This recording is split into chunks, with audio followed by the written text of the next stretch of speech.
Welcome back. Welcome back to everybody. What he were am to horse.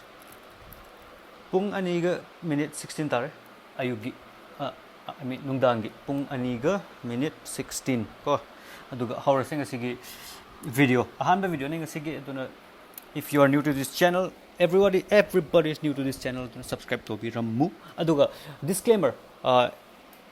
In a high get the worry what he may in high get about worry me am pagi ngakani aseng ba wahay su yarum money mark adubo. This is for entertainment. Aduna ahan above 50 or gadi you might not like the content, so subscribe to biro no yarn. Aduga angang under 5, under 6, under 7, under 8 angang or gadi yare ko habidi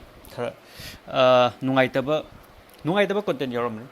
Let's see. Kenogi content the yings the boring boy gi nauna half ma said the video I'm gonna half trouble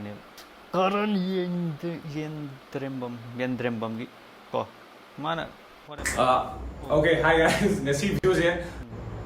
Okay, hi everyone. Ngasi views ito guys nate vlog sunate skits sunate ngasi je live update haga live update video doing ngasi je मैं मतलब मैंने comment और जो मेरे stories bro delete जो कहता हूँ ना हाउसिंग कांच कहता हूँ रिगे कहीं होना रिगे video तो इन हाल से कहीं मरम के ना YouTube password का और वो YouTube था video का और वो YouTube password का और वो हाँ था तो हाइट रबो तापी रो तुम याम हाय रे बाबा तो अदुम याम दुगी कहानी explain तो video doing ngasi okay अदु दे पूरा boring चुरनी है माना kino thumbnail da hapado nupi myam do yenge to bani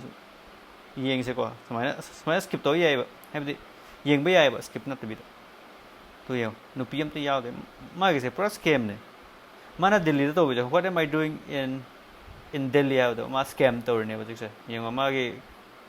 kino do hawri thumbnail de hawri pura scammer ne jenu pa sing mana han de una se hai ha mana su una se hai do su ku una do adu ba mi do ne aduna ai like ngarang no su like mang the message thai thoi cha do su hai adu thoi cha bu dum la eba mark do nate ai chat pani na han su ma la kani har ga ai na chat do adu mai to eba ji kan se khara khang de mi se matam sang da bai ra kari sang da bai ra khang te du bu ai na to ning ba se pulap ken karan ne ko thoi cha ne adu ga karan gi team myam adu myam pham me dan adu ga worry to do moigi life gumba share to ga moina kari story gumba le do adu gumba share to adu gumba to ningi adubu khangde moi som the types of people on Instagram to le re yeng se no pa se kari to ja hi hello si ai khang bro kana no khang di mamai nga si reaction se yeng na han to sai phau yeng ga yeng do nói tôi mà xin nupi sar le adu gi ne ma unaba matam chang do nupi sar le ri yar time traveling se so ye hafta ani phare ma video so ya thagatte ko aduga amado ama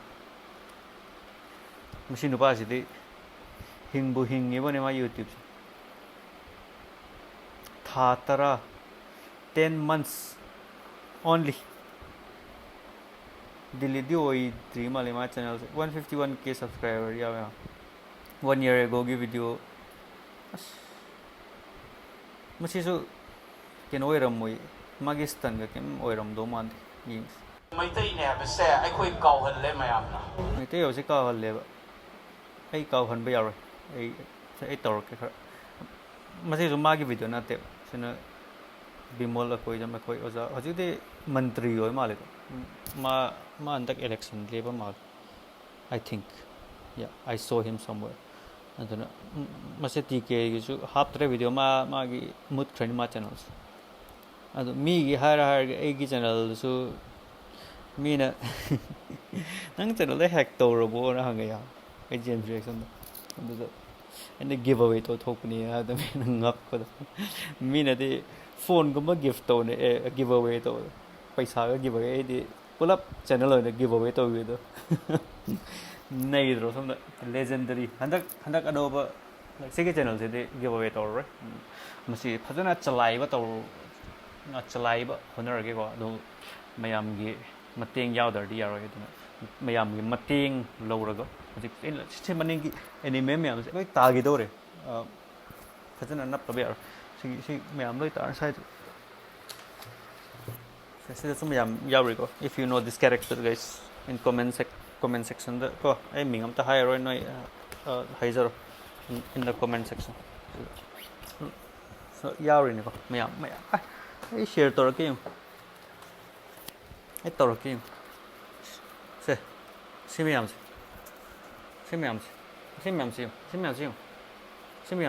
파기로 파기로 심해서 파기로 심해서 로 giveaway 또 토로지 세 로로 세 giveaway 심해서 card 하나면 야리 아두가 walsu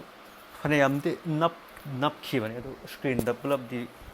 짠바 야도 노이 토레 아두나 시수 giveaway product ne aduga 아시 안강 시수 거 나루토 사이트 camera mamang phamhal to de pa e somda ying smaina oh good boy side phamhal ani aduga ekhoina kana oh Tinkcool ekhoi party mayam ne ko mayam aina utpa oi ting mate ting as spelling galoi kaw gidori ne ma channel se de 3 days ago video di thakale tu yeng ba loi re life is all about change sigi se da mana cinematography use to du yeng ba noi ahan ba di khara boring choice bu na gi sahi manga gi mamang gi version duga hosik present gi version siga mana brane mana de summa mana de masi gumba e so to ninge ba smaina wari sana ba do adu i thanda phamaga na ta pula ma su yauraga ai su yauraga ate myam gi idea lo do pula phammedan podcast ki type adubu khara wati so khara yawa adum yam to ninge aduna khangde hojik se mana tawe se starting sung tau da bra mamang tha da gi to pra chen si de dum lakani pilot nong je yam hainaram de si nong chu di thabak chat ta bi yum dei thokning da bi leikhom bai ka je haina da bi yam torami adu waina mumbai da matam khara leiru kan si da monsoon timing da su ta ba ko mumbai nong samaina hanagi clip gumba thamjan bu adum lei heite ba ai video ta thagalani aduga loi delete to thokrani ba Tinkcool de loi he keeps everything aina han su magi phone yeng ha magi thain ge video myam loi yauri ba kamai to no khangde engon da ji footage yaw da ba ina idi anime ulale bro sige se one piece gi do mingde e hajar roi ko adubu ma thang ba biam me hebani ma machin na ga su mi yan ana machin na ga tor as nupi ge sam yaw re he side egi ka se nupi ge sam ga yaw re ne